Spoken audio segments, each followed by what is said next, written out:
Hello there and welcome to another video. This time I'm pretty excited. We're playing a homebrew. This is called Flappy on the Atari 2600. I'm going to go ahead and get started. Let's see, here we go. Pretty straightforward. Anyway, this is a homebrew game, and the reason that I wanted to look at this today was because I have another video on my channel here where I'm looking at another homebrew game called Up. And, I was sort of playing through it and having a good time. This is... Hold on. The Flappy Bird game obviously kind of gets me a little stressed out, so I may stop to focus here a little bit on the gameplay. Anyway, the Up game was something that I really enjoyed. I was really sort of pleased with the gameplay and the challenge of it. And then I had somebody in the comments say, hey, this was actually made with batari Basic. It was not pure assembly code, and I thought that was pretty interesting, and I started to look into that. And batari Basic actually is a programming language that sort of is an abstraction, meaning it's a unique... Oh, we're getting faster. Okay, we are getting faster here. But batari Basic, it's a unique programming language that allows you to develop games for the Atari using a simpler to learn language. So not quite like assembly, in fact, probably significantly easier than assembly, but ultimately it compiles into assembly code.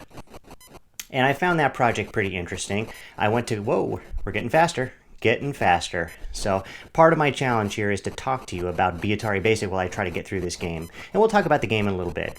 But batari Basic, obviously, the notion here is it's an attempt to get people to be more participatory in the Atari Homebrew concept, which is terrific. Because one of the things that you note when you're going through these homebrew games, it's like, geez, how do these guys get to a point where they are self-motivated to make new games for the Atari in assembly? Because if you look at game development in today's day and age, these frameworks... Now, that's interesting. I thought for sure that collision was going to nail me. But so collision detection looks like it's a little soft. And I should mention before I go on, this is a release candidate that I'm playing. This game is available to purchase on AtariAge.com, and I'll share all the links in the video descriptions. But what I'm playing right here is the release candidate, which is available to download at no cost.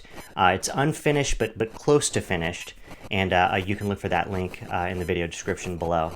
Anyway, as I was saying, obviously the notion is to get people into homebrew development here, but if you look at game development in the modern age, these frameworks make things like collision detection, the scrolling, like for these continuous runner types games, it's so much easier to do game development in this day and age that there's very little to really motivate people to do it for the Atari beyond the whole nostalgia factor. I can't believe I'm still alive, by the way. Anyway, batari Basic is one of those ways of saying, hey, look, here's a way to sort of give you a leg up.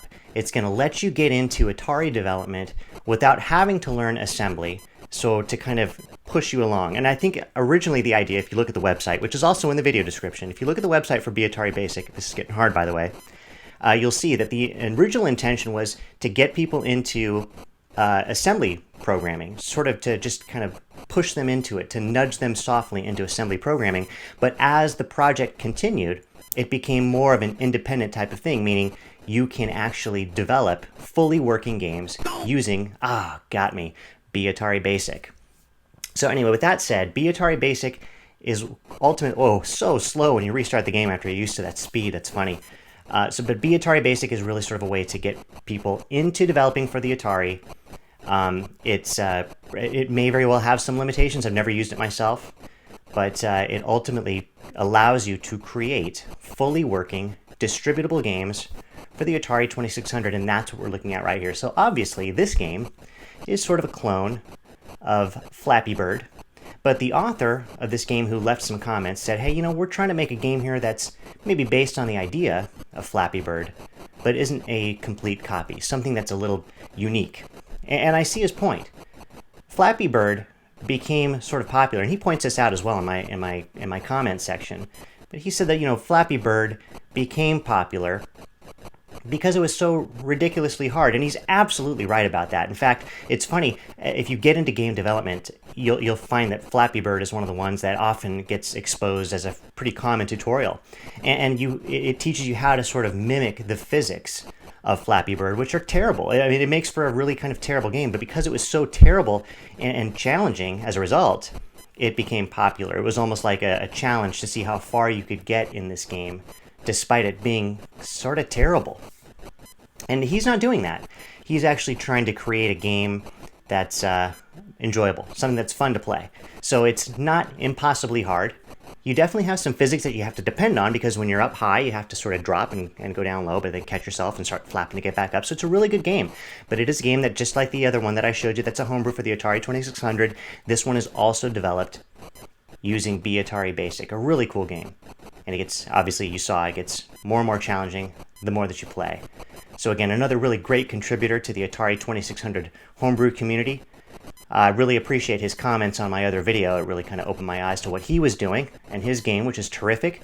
This game is available as a completed game for sale on the Atari Age website. Check that out. I've got the link in the video description so you can actually see an actual purchasable copy on a cartridge that you can play on real hardware of this game. It's called Flappy for the 2600.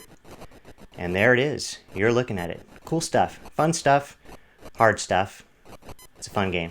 The more it goes, the faster it gets. You eventually peak on the speed, I believe. I think I've gotten it to the point where it's as fast as it's going to get. But yeah, definitely a lot of fun. Now, the one thing to note is if you look at the very top, now you're looking at this in emulation, there's actually 2 clouds up on the screen at any given time, but you don't see that. And that's just because of the nature of my emulator. My emulator doesn't actually emulate the whole phosphoric effect that depends on, sort of the slow fade of the CRT monitors. So, and then there's sprite limitations that you have to account for when you're programming on the Atari 2600. So there's actually 2 clouds up in the sky, but you only see one of them at a time. And that's just sort of the nature of my emulator. So you're not seeing a full, accurate representation of the game as it's meant to be seen. And that's something to be aware of as well. Sort of a limitation of the emulator. But it does let me, create some HD content that I can share with all of you of these games. It's why I do it. The purists, of course, prefer to play this on actual hardware, which you can do if you look at the link in my video description. Anyway, there it is. We're going to wrap this up. Thank you very much for watching this video. And thank you very much to the homebrew author who created it. A lot of fun. Anyway, thank you very much for watching, and I will see you all in the next video.